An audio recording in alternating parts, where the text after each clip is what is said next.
Hello students, I am Dr. Navneet Kaur, Associate Professor in Department of Electronics and Communication, Sagar Institute of Research and Technology, Bhopal.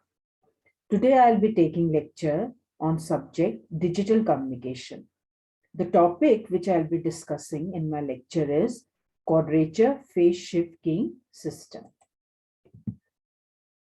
We have already done in our previous lecture that in binary phase shift keying, each symbol is represented by a single bit, whereas in quadrature phase shift keying, two successive bits in the data sequence are grouped together. This reduces the bit rate of signaling rate and hence reduces the bandwidth of the channel, which is an advantage of the system. In Qpsk, two successive bits are combined. Thus, the combination of two bits forms four distinct symbols. When the symbol is changed to next symbol, the phase of the carrier is changed by 45 degrees. That's why it is known as quadrature phase shift keying. That means for each change in the symbol, there is a change in the phase of the carrier by 45 degrees. Now, this is the block diagram of Qpsk transmitter. Here we can see BT, which is the bit stream, which is in the form of binary, either 1 or 0. Here, bit stream is given to two D-type flip-flop. One flip-flop is called even flip-flop and second is called odd flip-flop. For even and odd flip-flop, the clocks are generated by the toggle flip-flop. And this toggle flip-flop is generated by the clock frequency of FB. That means the period of the clock signal which is given to the toggle flip-flop is TB. Here we can see this is the clock signal and the time period of the clock signal is TB. So we can say the clock frequency is FB. Now this toggle flip-flop will act as a frequency divider. It will generate two outputs Q and Q bar. Q and Q bar are complement of each other. Q will be given as clock to the even type of D flip-flop and Q bar will be given as a clock to odd type of D flip-flop. So here we can see this is the even clock and this is the odd clock. And we can see that even and odd clocks are exactly complement of each other. Complement means when even clock is high, odd clock is low. And when odd clock is high, even clock is low. Now here, since toggle flip-flop act as frequency divider, we can see that here the time period of the clocks, even and odd clocks are now 2 TB. That means frequency is now FB by 2. Now, when clocks are given to these two D-type flip-flops, the outputs generated will be BET and BOT. The even flip-flop output is BET, that's why subscript E is used. And odd flip-flop output is BOT, O stands for odd. Now, BET and BOT, it modulates the two carriers cos omega naught t and sin omega naught t. Cos omega naught t and sin omega naught t are at 90-degree phase lag with respect to each other. Now, the output generated for first modulator is SCT, which will be BET into root PS cos omega naught t. And the output generated with the second modulator will be B naught t root PS sin omega naught t. So these two outputs will be added in the adder and the output generated will be the Qpsk signal. So Qpsk signal, which is represented by VMT, it will be SCT plus S naught t. SCT is BET root PS cos omega naught t plus B naught t root PS sin omega naught t, which is given in this expression. So here the flip-flop register alternate bits in bit stream BT and hold each bit for 2-bit intervals. So as I have already discussed in my block diagram, ST or VMT, which is the QPSK output, it is given by BET root PS cos omega naught t plus B naught t root PS sin omega naught t. So here we can see some important waveforms which can explain the working of the QPSK transmitter. This is the clock which is having a frequency of FB. When this clock was given to toggle flip-flop, the two outputs generated were odd clock and even clock, and here the time period is getting doubled. That means frequency is getting half. So here we have odd clock and even clock. Now odd clock is given to the odd flip-flop and even clock is given to the even flip-flop. Say this is the bit stream, which is the message signal. Now message signal can be in the form of 1 and 0. So here we have taken BT as 2 zeros, then 1, 0, then 111, then 00, and so on. Now outputs of the odd flip-flop will be B naught T, which will register odd number of bits. That means first bit, third bit, fifth bit, seventh bit, and so on. And BET, it will register even number of bit. That means second, fourth, sixth, eighth, and so on.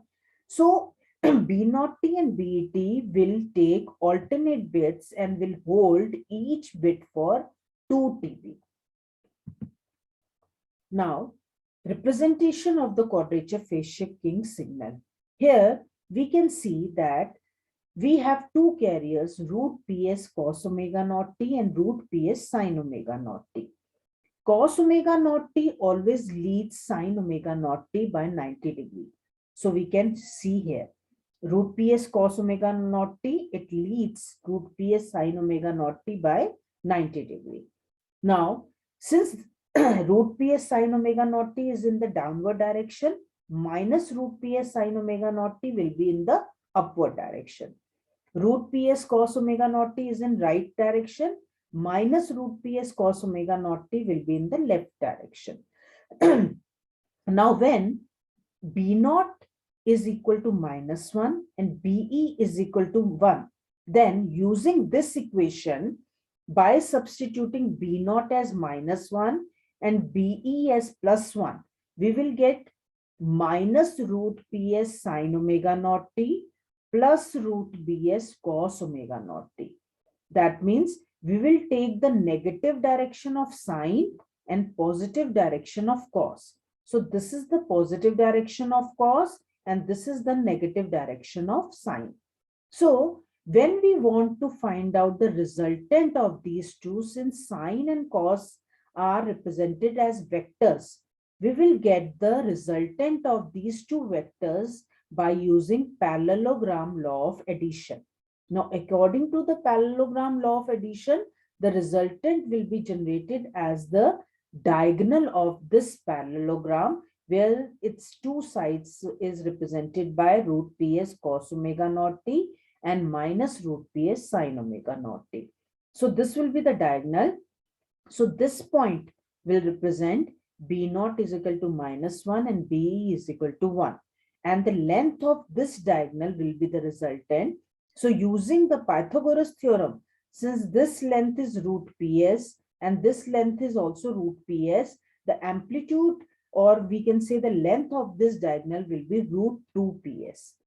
Similarly, when B naught is equal to -1 and B is equal to -1, then we have to consider for sin omega naught t and cos omega naught t the negative direction. So this is the negative direction of cos and this is the negative direction of sine. So this will be the resultant point. B naught is equal to -1, B is equal to -1, and here we can see the length of the diagonal is again root 2 PS. So the amplitude will be root 2 PS.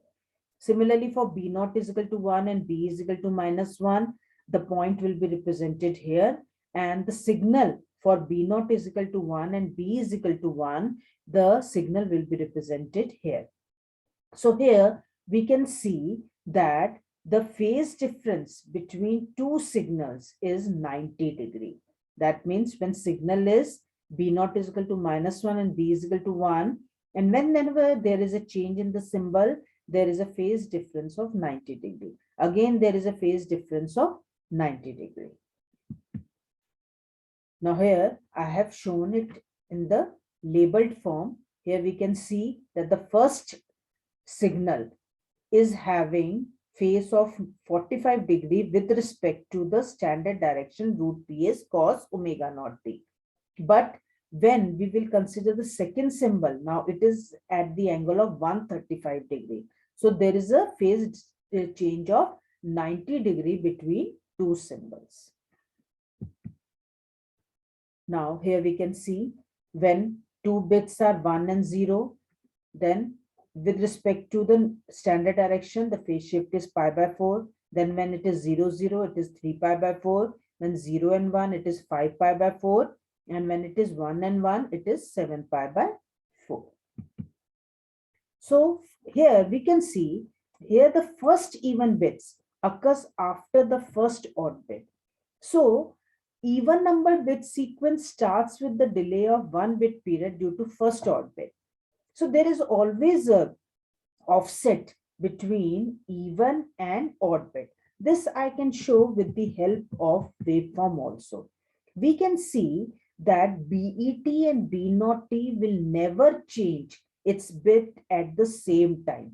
That means if B0T will change the bit here, then BET will change the bit at this location. So there is an offset of TB. Again, if BET changes its bit here, B0T will change its bit after TB duration. So BET and B0T will never change its bit at the same time. There is always an offset of TB between BET and B0T. So this QPSK system is known as offset QPSK because here there is an offset of BET and B0T when they are changing their levels. This is all for today's lecture. Thank you.